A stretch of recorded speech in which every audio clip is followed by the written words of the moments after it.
They say the forest remembers what happens under its trees. But some memories should never be awakened. The tires screeched softly as the van rolled to a stop. The headlights cut through the dense fog that coiled around the tall pine trees like smoke. It was almost midnight when Ethan, Rachel, Zane, and Chloe finally reached Raven Hill National Park, a remote camping spot deep in the Appalachian wilderness. Finally, Zane said, stepping out, stretching his arms. Man, that drive was endless. Because you wouldn't stop playing that cursed playlist, Chloe snapped. It's called Atmospheric Horror, not cursed. Zane grinned. Yeah, well, it felt cursed, Rachel muttered, glancing into the dark trees. They had been friends since college, each needing an escape from the city, from work, from life itself. A long weekend away seemed perfect. Only the forest wasn't quiet. It listened. By the flickering light of their campfire, they unpacked their tents, laughing and teasing each other as the flames painted their faces in shades of orange and red. The woods echoed softly, crickets chirping, the faint hoot of an owl, and beneath it all, something else, a faint whisper that none of them could place. Ethan looked up, his brows furrowing. Did you guys hear that? Probably the wind, Rachel said, rolling her eyes. You city boys get scared too fast. He didn't argue, but his gaze lingered on the tree line longer than it should have. The next morning, a park ranger appeared, an old man with gray hair and eyes like cold steel. His name tag read Harris. You kids camping out here? He asked. Yes, Ethan said. Is that a problem? Not, if you know where you are, Harris replied, scanning the woods. You're near Hollow Creek. Locals don't come this deep anymore. Why? Rachel asked. Because sometimes you hear voices at night, voices that don't belong to anyone alive. The group laughed it off, but the ranger didn't smile. Just keep your fire burning at night, he said. Whatever you do, don't let it die. And with that, he walked away. The second night fell colder than expected. The fog thickened around their tents, and the forest seemed to close in. They sat by the campfire roasting marshmallows, trying to ignore how dark the woods had become. So, what's the deal with the voices? Zane asked, trying to sound casual. Local folklore, Rachel said. People say a family went missing here 50 years ago. They were camping just like us. That's comforting, Chloe said dryly. Ethan poked the fire with a stick. Missing? Like, vanished? Yeah, Rachel said. All that was found were their tents and ashes from a burned out fire. A faint wind hissed through the trees, almost like a whisper. Guys, Chloe said softly. Did anyone hear that? It's just the wind, Zane muttered. But even he didn't sound sure. At around 2 a.m., Ethan woke to the sound of footsteps outside the tent. Slow, crunching, approaching. He froze. Rachel? He whispered. No answer. Then came the whispers, soft, distant, overlapping voices, as if several people were talking just beyond the tent wall. Cold tonight. Don't let the fire die. They're watching. Ethan's blood turned to ice. He unzipped the tent and looked out, but there was nothing. Just the fire burning low, and the endless trees. He threw more wood onto the flames, remembering the ranger's warning. For a moment, he thought he saw a shadow, tall and still, standing just beyond the light. Then it vanished. The next morning, everyone looked pale. Did anyone else hear whispering? Chloe asked quietly. Yes, Ethan said. Voices, outside. Same here, Zane admitted. I thought I was dreaming. I don't like this, Rachel said, zipping her jacket. Let's leave. But the van wouldn't start. The battery was dead. Impossible, Zane muttered. It was fine yesterday. Then Ethan noticed something carved into the side of the van, deep scratches forming words. Don't leave us. They decided to walk back toward the main road, about 8 miles away. The fog made it hard to see, but they followed the narrow trail that led out of the forest. After an hour of walking, they reached a clearing, the same one where they'd camped. Wait, Rachel said. We just walked in a circle. That's not possible, Zane snapped. I followed the trail. Then why are we back here? Chloe's voice cracked. The forest had changed. The trees looked older. The ground was damp, muddy, as if it had just rained. Their campsite looked wrong. The fire pit was cold, but there were 5 chairs, not 4, and one of them was still warm. They heard humming, a woman's voice, faint from the woods. Rachel screamed when she saw her, a woman in a tattered dress, barefoot, her face pale as ash. She stood near the trees, whispering to something unseen. "Who's there?" Ethan shouted. The woman turned her head slowly. Her eyes were completely white. "You shouldn't have come back," she whispered. "They're hungry." Then she smiled, a wide, broken smile before disappearing into the fog. By dusk, they were terrified. Zane insisted they keep the fire alive all night. He chopped branches, built a large flame, and sat watch with Ethan. Around 3 a.m., Chloe woke up screaming. "Rachel's gone!" They tore open her tent, empty. Only her phone remained, recording audio. Ethan pressed play. The recording played static. Then Rachel's voice. "Who's there? I can hear you. Stop whispering." Then a long, horrible scream. And the final sound, the faint crackle of burning wood. Ethan and Zane dug through the ashes near their old fire pit, desperate to find anything beneath the burnt wood. They found something blackened and small, a gold wedding ring. The inscription read, "To my dearest, forever at Raven Hill, 1973. "That's 50 years ago," Chloe whispered. "The family that disappeared. We have to go," Ethan said. "Now." But as they turned, they realized the path had vanished completely. No road, no trail, only endless fog. Their final night was silent. They huddled close, barely speaking, feeding the fire with anything they could find. But at 4 a.m., the wood was gone. The fire sputtered, then died. Instantly, the forest came alive with whispers. Hundreds of voices circling them. "Stay with us," "Burned with us," "Never leave." Figures emerged from the darkness, pale, twisted silhouettes with hollow eyes and open mouths. Ethan grabbed Chloe's hand. "Run!" They ran through the fog, screaming, crashing through the trees. Then silence. A search team found the campsite 3 days later. The van was still there, battery dead, the tents half burned. 3 bodies were found. Zane, Rachel, and Chloe, all with burns covering their skin, as if they'd been caught in a fire. Ethan was never found. The ranger, Harris, returned to the site later that week. He stood by the cold ashes and whispered softly, "You didn't keep the fire alive, kid. I told you not to." Then he looked up at the trees, where faint whispers echoed again, and one of them sounded just like Ethan. So, if you ever camp deep in Raven Hill, keep your fire burning, because the forest remembers, and the whispers never forget. Some lakes look calm, so calm you can't imagine the horrors beneath. But beneath Mirror Lake, something is still waiting for the campers who never came back. It was supposed to be a short weekend trip. 4 friends from Chicago driving up to Wisconsin for 2 days apiece beside Mirror Lake. There was Dylan, the quiet photographer. Amber, his girlfriend, calm, always practical. Jaden, the loud joker. And Mila, the one who always looked for adventure. They weren't thrill seekers. They just wanted a break. No phones, no social media, just us, nature, and silence, Amber said. They rented an old lakeside cabin, one that hadn't been used in over a decade.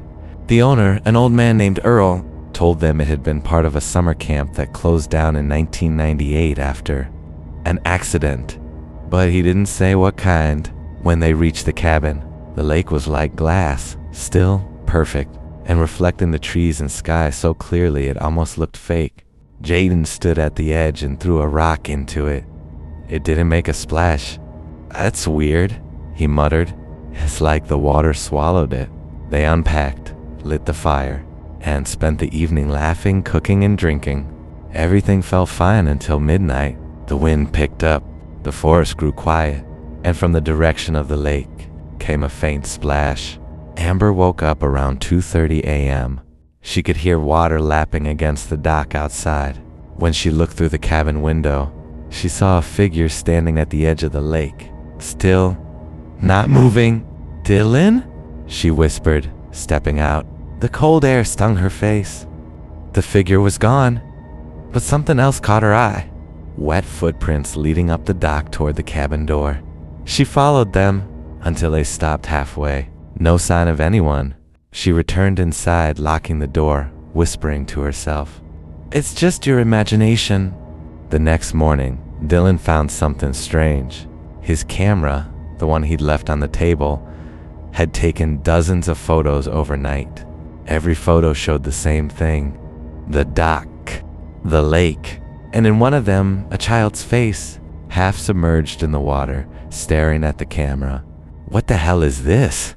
Dylan muttered, showing Jaden. "Probably a glitch, man." "That's creepy, but maybe reflection?" Amber stayed silent. She knew what she saw last night wasn't a reflection. After breakfast, Mila wandered off along the edge of the lake. About 20 minutes later, she called the others. "Guys, you've got to see this." They followed her down a narrow path through the trees. At the end was a small clearing with rusted metal, signs and half-collapsed wooden cabins, old summer camp buildings. A nameplate still hung on one, Mirror Camp 1998. Inside one of the cabins they found faded photos, kids smiling, counselors standing by the lake. But the last photo was black. Someone had painted over it with thick, uneven strokes, except for one thing, a small white shape that looked like a hand reaching out of water. That evening, Earl came by to drop off more firewood. When he saw the mud on their shoes, his face went pale. "You went to the old camp, didn't you?" "Yeah, why?" Amber asked.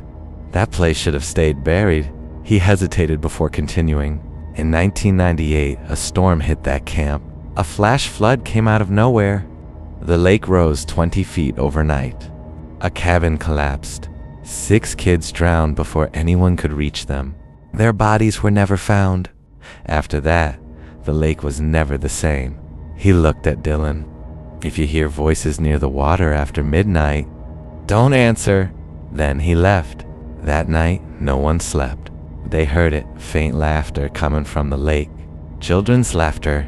Jaden, drunk and annoyed, grabbed a flashlight. "Enough of this. I'm checking it out." "Jaden, don't." Amber tried to stop him, but he was already outside. They watched from the window as he reached the dock, scanning the water with his light. For a moment, everything was quiet. Then he shouted, "There's something under." The beam of light dropped into the water, and Jaden was gone. The splash was deafening. That evening, Earl came by to drop off more firewood. When he saw the mud on their shoes, his face went pale. "You went to the old camp, didn't you?" "Yeah, why?" Amber asked. "That place should have stayed buried." He hesitated before continuing. "In 1998, a storm hit that camp. A flash flood came out of nowhere.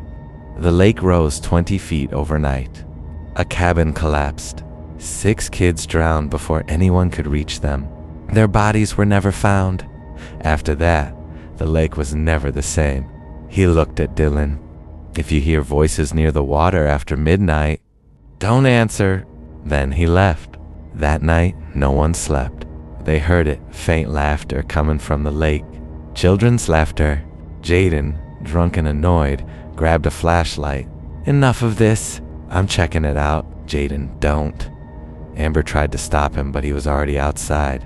They watched from the window as he reached the dock, scanning the water with his light.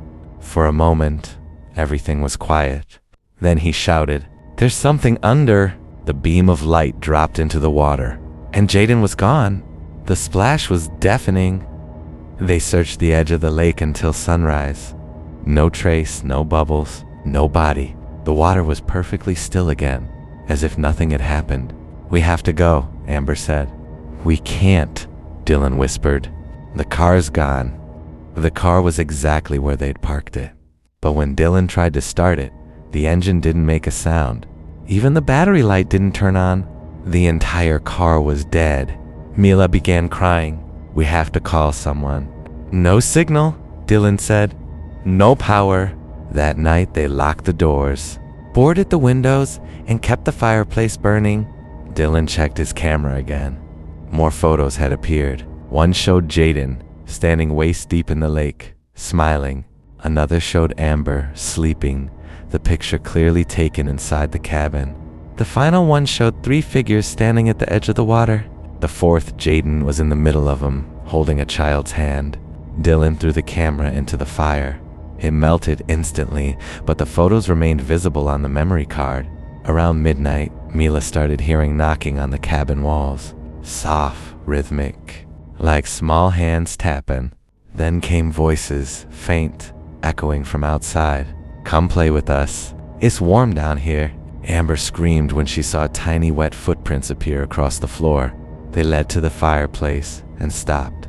The smell of lake water filled the room. Dylan ran outside, yelling, "What do you want? Leave us alone." The water rippled violently, then went still.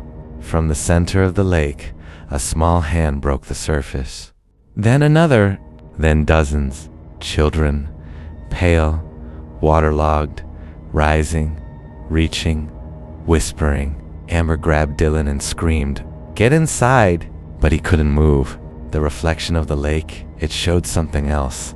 It showed him, already standing in the water, and as Amber watched, the reflection pulled him down. Amber and Mila tried to leave. They ran into the woods, but no matter how far they went, they ended up back at the lake. By dawn, Mila was gone too. Amber wrote her last words in her notebook before the sun rose. "The water doesn't drown you, it takes you. It remembers you.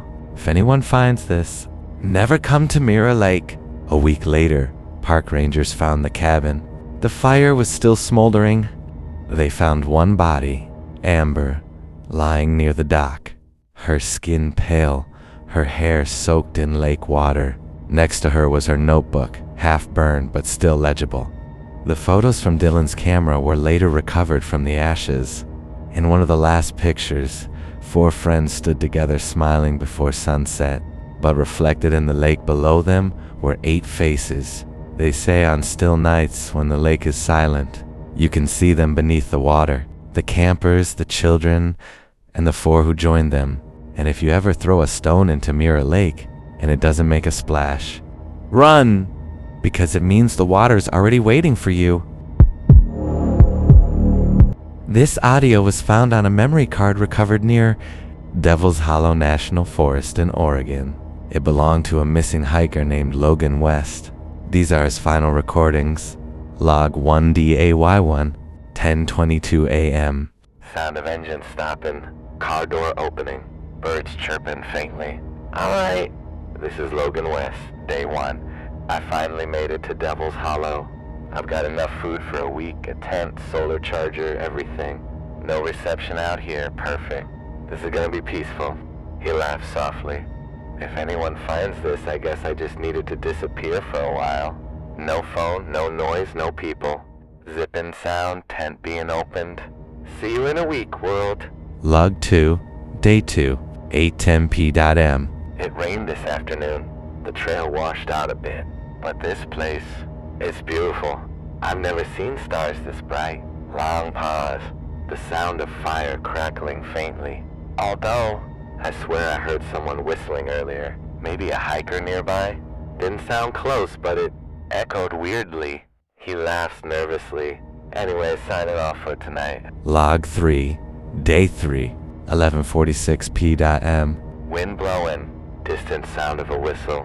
Okay, yeah, so it's back. That whistling, it's been happening every night now. Always the same tune. 3 notes. He hums softly. 3 notes, rising and falling. It's creepy as hell. I called out earlier, no answer. Just rustling sound, then a thump. Something hit my tent just now. Probably a branch. Yeah, it's just a branch. Log 4, day 4, 6:12 a.m. I found footprints this morning. Not mine. They're small, like barefoot and leading around my tent in circles. Breathing intensifies slightly. I think someone's messing with me. I tried following them, but they just stopped like the person vanished. Gonna move camp deeper into the woods. Log 5, day 4, 9:32 p.m. Heavy breathing, fire crackling louder. I moved 2 miles north. No more footprints. No whistling yet. I'm fine. Silence for 10 seconds. I looked up Devil's Hollow before. Coming here, they say this place was a logging camp in the 1960s. Whole crew went missing during a landslide. No bodies found. Locals call it the forest that buries sound. He laughed shakily. Guess I should have read that before camping here. Log 6, Day 5, 12.4a.m. Rain tapping the tent. Then the whistling returns. Very faint, distant. This back again. That same tune. But this time, it's closer, he whispers. I turned off my fire. I'm recording in the dark. I can see movement between the trees. Like a shadow. He pauses. You can hear faint crunching of footsteps outside the tent. Okay, someone's walking around my camp. I'm not alone here. The whistling stops abruptly. Then silence. Log 7, Day 5, 3:28a.m. I didn't sleep. Whatever was outside, it stayed till sunrise.